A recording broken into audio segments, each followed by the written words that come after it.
कांग्रेस विधायक इरफान अंसारी की गाड़ी से भारी रकम बरामद होने के बाद कांग्रेस के तीनों विधायकों को बंगाल पुलिस ने गिरफ्तार कर लिया है। उसके बाद कांग्रेस के एक और विधायक बेरमो से जयमंगल सिंह ने रांची के अरगोड़ा थाना में मामला दर्ज कराया है और बताया है कि 10 करोड़ रुपए का ऑफर उन्हें भी किया गया था और यह ऑफर इरफान अंसारी ने ही स्वयं किया था। इस वक्त हमारे साथ बीजेपी के प्रवक्ता प्रतुल सहदेव हैं। प्रतुल जी, जिस तरह से एफआईआर दर्ज कराया गया है अरगोड़ा थाने में अनूप सिंह और उर्फ जयमंगल की तरफ से, उसमें साफ तौर पे ये इशारा है या वो कह रहे हैं कि आप लोग ऑपरेशन लोटस झारखंड में करने वाले हैं। अब देखिए, एक कहावत है बड़ी प्रचलित, ये गढ़वा और पलामू के इलाके में, बेटा बेटी केकरो गुलहत्थे बैठल मंगरो। यानी बेटा बेटी किसी और की है, शादी किसी और के बेटा बेटी की हो रही है, लेकिन ज़बरदस्ती उसमें मंगरों को घुसा के कहा जा रहा है कि आप सारे रस्म करें। भाई, ये कांग्रेस हाईकमान और कांग्रेस के विधायकों के बीच का मसला है। ये पैसा किसका था, कहाँ से लाया गया, किसको देने जाया जा रहा था? कहीं इन्वेस्टमेंट करने के लिए बांग्लादेश तो नहीं जा रहे थे, या पश्चिम बंगाल तो नहीं जा रहे थे, या फिर कौन सा मामला है? ये मामला आने से पहले ही एक तरीके से कांग्रेस आला कमान ने सारा कुछ कर दिया और एफआईआर भी बड़ा मज़ेदार किया। एफआईआर में इन्होंने कहा कि मुझे भी प्रलोभन मिला माननीय विधायक जी ने कि 10 करोड़ रुपए देना था। इनकी गिरफ्तारी, जैसा मीडिया में आई खबरों के अनुसार, 7:30-8 बजे के आसपास हुई। तो ये हमारे विधायक जी का जो ज़मीर है वो करीब 17-18 घंटे बाद क्यों जगा? जाहिर तौर पर ये जो फ़ोन आया होगा इनको प्रलोभन का, हालांकि एफआईआर में कोई नंबर मेंशन नहीं है किस नंबर से कॉल आया और कितने देर बात हुई, ताकि वो पुलिस को इन्वेस्टिगेशन में आसानी होती। साफ लगता है ये बनावटी मामला है। अगर इनको पहले ऑफर आया था और इनका ज़मीर ज़िंदा होता तो ये तो पहले केस करते। ये जाहिर तौर पर ये ऑफर इनको 8 बजे से पहले आया कांग्रेस के विधायक जी को, तो उसके बाद वो आज दिन के 1:30 बजे इनका ज़मीर जग रहा है और वो केस कर रहे हैं। तो कहीं ना कहीं लग रहा है कि कांग्रेस अब एक बड़ा कवर अप कर रही है। या तो विधायक जी खुद प्रलोभित हो गए थे, या इनको अब जरिया बनाया जा रहा है। ये वही माननीय विधायक जी हैं जिन्होंने इससे पहले एक सब्जी विक्रेता और एक दिहाड़ी मजदूर पर भी सरकार को डिस्टेबलाइज करने का केस किया था। तो इनकी थ्योरीज में इतने सारे छेद हैं, ये पता नहीं चलता। ये नेम्ड एफआईआर करके आते हैं कि विधायकों ने प्रलोभन दिया, लेकिन मीडिया के सामने, आप लोगों के सामने सीना ठोक कर कहते हैं कि भाई 48 लाख रुपए क्या चीज़ होती है? 48 लाख रुपए में कोई विधायक खरीदता है क्या? वो भी 3-3 विधायक। 48 लाख रुपए तो विधायक हो सकता है अपनी निजी खरीदारी के लिए जा रहे हो। अब झारखंड में कोई विधायक 48 लाख रुपए के लेकर निजी खरीदारी के लिए जाए, ये तो खैर सोच उनकी हो सकती है। लेकिन एक बड़ा मुद्दा यहाँ ये है सनी जी कि 48 लाख जैसा रिकवरी हुआ तो 16-16 लाख एक एक विधायक की कांग्रेस खुद के विधायक की कीमत लगा रही है, और वो पार्टी विधायकों की कीमत लगा रही है जिसने कभी नरसिम्हा राव की सरकार को बचाने के लिए झारखंड मुक्ति मोर्चा को आज से 30 वर्ष पूर्व 3 करोड़ रुपया दिया था। तो उस समय 3 करोड़ रुपया 4 सांसदों को, और इस बार 48 लाख रुपया 3 विधायकों को। यानी विधायकों की कीमत इन्होंने 16 लाख रुपए आंक दी, जबकि इनका पुराना ट्रैक रिकॉर्ड कुछ और था। यानी जो दिल्ली के पुराने मीना बाज़ार में जो इस बार गुड्डू खान ने अपना बकरा बेचा था, बड़ा चर्चित हुआ था, वो तो 30 लाख में बिका था, और ये अपने ही विधायकों की कीमत 16 लाख लगा रहे हैं। But on a serious note, इस थ्योरी में बहुत सारे छेद हैं। कांग्रेस खुद डिसाइड नहीं कर पा रही है कि वो क्या स्टैंड ले, अग्रेसिव जाए या क्या करे, तो वो फंसती दिख रही है। एफआईआर के अनुसार तो ये जो पैसा पकड़ा गया ये टोकन मनी था। उन्होंने बताया है कि 10 करोड़ रुपए मिलने थे। 10 करोड़ ये नहीं लिखा गया है कि 10 विधायकों को, लेकिन जो चर्चा है उसके अनुसार 10 विधायकों को आप लोग खरीदने वाले थे। मतलब 1 अरब रुपए लगाकर आप लोग हेमंत सोरेन की सरकार गिराने वाले थे। अब अगर ये उनको पहले प्रलोभन दिया गया, देखिए कितनी हास्यास्पद बात है। ये प्रलोभन जाहिर तौर पर मैंने कहा कि कल रात के 8 बजे के पहले दिया गया होगा, क्योंकि उसके बाद विधायक जी से किसी की बात करने नहीं दी जा रही थी। तो ये चुप क्यों थे कल जब सारा मामला पकड़ा गया? तो ये चुप क्यों रहे? और आज अचानक कैसे इनकी नैतिकता उबाल मारने लगी और ये आकर एफआईआर कराते हैं? जाहिर तौर पर कांग्रेस का सेंट्रल लीडरशिप भी नहीं समझ पा रहा। अगर आप उनके प्रदेश प्रभारी को देखें तो उन्होंने पहले कहा कि हमने पार्टी से एक्सपेल कर दिया, फिर 2-3 मिनट के बाद उन्होंने कुछ मशवरा किया अपने अगल बगल के नेताओं से, कहा नहीं माफ़ कीजिएगा, एक्सपेल नहीं किया है, उनको अभी हम लोगों ने निलंबित किया है। कहा था कि जुबान फिसल गई। ऐसी जुबान इनकी हमेशा फिसलती है। कभी डॉक्टर अजय कुमार द्रौपदी मुर्मू को एक शैतानी सोच का प्रतीक बता देते हैं, कभी दिग्विजय सिंह टंचमाल बता देते हैं, महिलाओं के लिए ऐसे शब्द प्रयोग कर देते हैं। खैर चलिए वापस टॉपिक पर लौटते हैं। हम क्यों इस सरकार को डिस्टेबलाइज करना चाहेंगे? आप मैट्रीज के पोल्स को देखें जो कल एक बड़े प्रतिष्ठित चैनल पर चल रहा था, उसमें साफ था कि इस बार अगर चुनाव अभी होते हैं तो हेमंत सोरेन सरकार का सुपड़ा साफ हो जाएगा। कहीं ये सरकार खुद से, कहीं माननीय मुख्यमंत्री खुद से कांग्रेस से पीछा तो नहीं छुड़ाना चाहते? आप लोग सिर्फ एग्जिट पोल देखकर खुश हो जाते हैं। जितने भी उपचुनाव हुए उसमें कहीं आप लोग दिखे भी नहीं। कोई भी हमारी सिटिंग सीट भी नहीं थी। जितने भी उपचुनाव हुए सब उनकी सीटें थी, जो किसी के देहांत के कारण या किसी के भ्रष्टाचार में लिप्त होने के कारण खाली हुई थी। हमने कौन सी अपनी सिटिंग सीट हारी? देखिए बड़े कन्वीनियंटली एक नैरेटिव को गढ़ा जाता है। वो कहते हैं रघुवर दास के समय भी हमने अपनी सब सारे चुनाव हारे थे। ये सारे उनकी सिटिंग सीट थी। हमारा एक सिटिंग सीट था जिसे अमित मंडल जी ने अपने पिताजी के देहांत के बाद जीता था। और वर्तमान में तो ये सारी उनकी सिटिंग सीटों को वो रिटेन करके अपनी पीठ थपथपा रहे हैं। ईमानदारी से बताइए कितने कांग्रेस के विधायक आप लोगों के संपर्क में? संपर्क में तो सब हैं, सबकी मुलाकात होती ही रहती है आज न कल यहाँ सेंट्रल हॉल विधानसभा का। लेकिन अगर आप उस तरीके से संपर्क में होने की बात कर रहे हैं तो ये हमारी थ्योरी नहीं होती। देखिए हम कभी नहीं चाहते कि चुनी हुई सरकार डिस्टेबलाइज हो, लेकिन कोई कभी नहीं चाहते। जब आप बोलते हैं तो महाराष्ट्र याद आता है। और ये जो बेरमो विधायक का जो एफआईआर है उसमें भी जो मॉडल है वही बताया गया है। उसमें बताया गया है कि आप कलकत्ता आइए, वहाँ टोकन मनी लीजिए, उसके बाद असम के जो मुख्यमंत्री हैं हेमंत बिस्व शर्मा, उनसे मुलाकात होगी और आपको एश्योर किया जाएगा कि आप मंत्री बन रहे हैं, 10 करोड़ रुपए दिया जाएगा।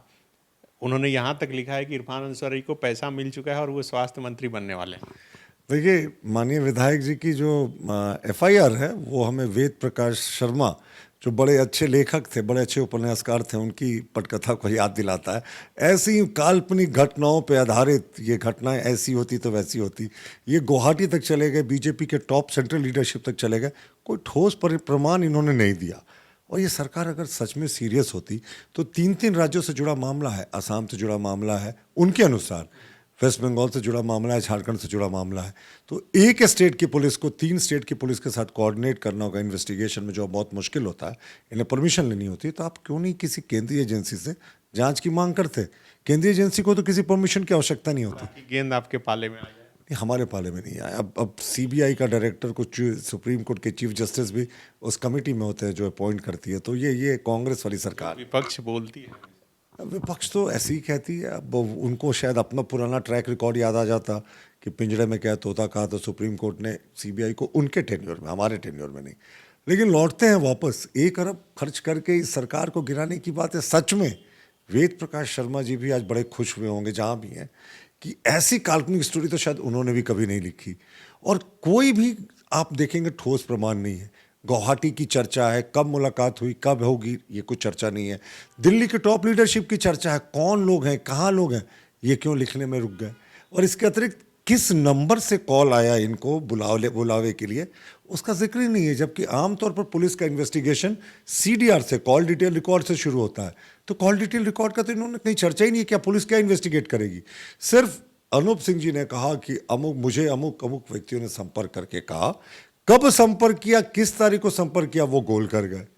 तो ये जाहिर तौर पर एक एफआईआर किया गया जो कल कोर्ट में नहीं टिकेगा, ऐसा हमें लगता है। ये कि सिर्फ ध्यान बांटने के लिए। और आप लोग भी लीगल तौर पे इस मतलब उनके खिलाफ आगे बढ़ेंगे? देखिए बिल्कुल, अगर वो हमारी लीडरशिप को बदनाम करने की कोशिश कर रहे हैं तो हम राष्ट्रवादी पार्टी हैं, हम कभी इन मुद्दों पे शांत नहीं होने वाले हैं। हमारी लीगल टीम ज़रूर देखेगी, आवश्यकता पड़ेगी तो हम भी जो लीगल कदम है ज़रूर उठाएंगे। लेकिन इनकी तरह काल्पनिक घटनाओं पे आधारित एफआईआर लिखने की हमारी महारत नहीं है। और वैसे अगर ये एफआईआर लिखी रहते तो इन्हें किसी वकील से कंसल्ट कर लेना चाहिए था, किसी उपन्यासकार से नहीं। क्या लगता है कि ये जो मौका चूक गए, फिर आगे संभावना है आप लोगों की सरकार बनने की? मौका नहीं चूकना। देखिए हम तो पहले दिन से कहते हैं, हम आज भी कह रहे हैं, अब इसको जिस तरीके से वो इंटरप्रेट करें, हम आज भी कहते हैं ये सरकार नहीं चलेगी। ये सरकार इसलिए नहीं चलेगी कि हम गिराना चाहते हैं। ये सरकार इसलिए नहीं चलेगी कि अब झारखंड मुक्ति मोर्चा के अंदर सीता सोरेन जी हमेशा भ्रष्टाचार के मुद्दे पे आवाज़ बुलंद करती है। लोबिन हेम्ब्रम तो चोर डकैतों की सरकार कहते हैं इस सरकार को। इनके अपने विधायक इनके साथ नहीं है। 1932 के मुद्दे पे जीत कर आई सरकार ने इस मुद्दे को गौन कर दिया। कांग्रेस के विधायकों ने तो राष्ट्रपति चुनाव में दिखा दिया था कि ये सरकार से कितने असंतुष्ट है। तो जहां वन मैन शो हो, जहां एक व्यक्ति की सरकार हो, या गठबंधन की सरकार है कहाँ, या झारखंड मुक्ति मोर्चा की भी सरकार है, जो माननीय मुख्यमंत्री जी कहते हैं वही होता है, बस उनकी सरकार है। बीजेपी इस बात को सिरे से नकार रही है कि ये जो पैसा मिला है ये इससे, और जो बेरमो विधायक ने एफआईआर दर्ज किया है उससे आपका कोई लेना देना नहीं। अब बेरमो विधायक जी ने तो एफआईआर जो दर्ज किया है, मुझे लगता है वो एक क्लासिकल केस स्टडी होगा लॉ स्कूल्स में फ्यूचर में, कि किस तरीके से ऐसे एफआईआर दर्ज करो जो कि कोर्ट में टिके ही नहीं। ये तो इन्होंने एक आदर्श एफआईआर दे दिया लॉ कॉलेज के स्टूडेंट्स के लिए। लेकिन जहाँ तक हमारे संबंध होने की बात है, हमारा संबंध क्यों होगा? हम क्यों चाहेंगे ये सरकार गिरे?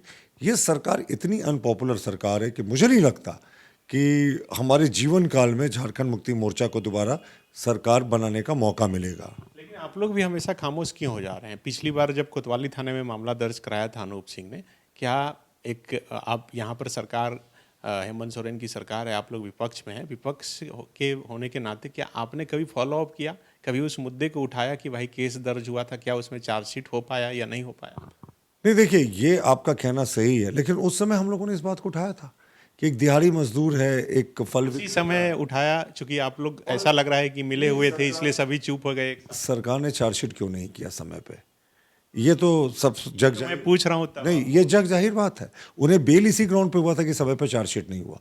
तो अगर आप पूरे मामले को देखेंगे तो ये ऐसी केसेस, ये केस का भी वही हश्र होगा। सरकार के पास कोई दस्तावेज नहीं थे तो उन्होंने चार्जशीट नहीं किया और 90 दिन के भीतर उन्हें बेल हो गया।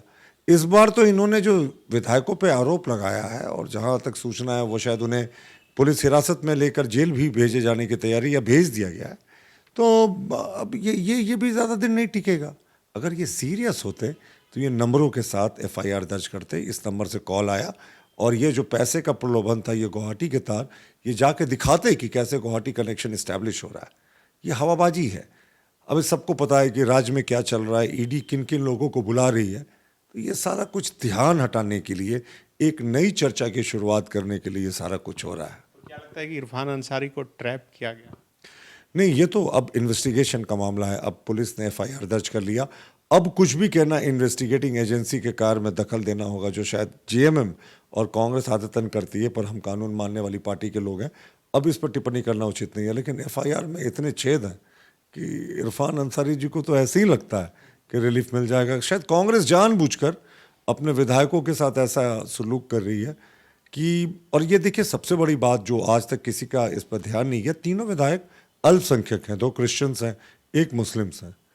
अब कांग्रेस को अपने अल्पसंख्यक विधायकों पर ही विश्वास नहीं, तो अब आगे क्या बोला जाए? इरफान अंसारी के लिए क्या कहना चाहेंगे, क्योंकि बीजेपी के साथ उनका हमेशा बयानों के जरिए मुकाबला होता रहा? मैंने कहा ना, पूरा मैटर पुलिस इन्वेस्टिगेशन के दौरान है, यहाँ व्यक्तिगत संबंध की बात नहीं होती है। अभी हम सैद्धांतिक तौर पर एक दूसरे के सामने में हैं, तो मे द ट्रूथ विन, सच्चाई की जीत हो। बिल्कुल, ये बीजेपी के प्रवक्ता प्रफुल्ल सहदेव थे जो बता रहे हैं कि सच्चाई की जीत हो। और अनूप सिंह जो एफआईआर दर्ज कराए हैं, और उन्होंने कहा है कि सच्चाई यही है कि बीजेपी चाहती थी कि झारखंड में ऑपरेशन लोटस को सफल बनाया जाए और उसका रास्ता बंगाल से होते हुए वही असम जाकर रुकता, जहां पर महाराष्ट्र में सरकार बनाने की पूरी रणनीति बनी थी। गुवाहाटी का होटल रेडिसन ब्लू आप सभी को याद होगा। लेकिन अब जो एफआईआर दर्ज हुआ है उसके बाद यहाँ का सिनारियो, पॉलिटिकल सिनारियो पूरी तरह से बदल गया है। अब अलग अलग बयान आ रहे हैं। अब देखना होगा कि इस मामले में जांच में आगे क्या कुछ निकल कर सामने आता है। शुक्रिया। बायोम। डॉक्टर बनने का है सपना, मगर सही गाइडेंस की है कमी, तो आए बायोम। रांची में सिर्फ मेडिकल की तैयारी के लिए एक बेहतरीन संस्थान, नीट और एम्स की तैयारी के लिए सन 2001 से मेडिकल प्रिपरेशन के लिए सबका भरोसेमंद संस्थान बायोम, इनू एवं नगरा टोली, Ranchi. thefollowup.in. Like, share, and subscribe. www.thefollowup.in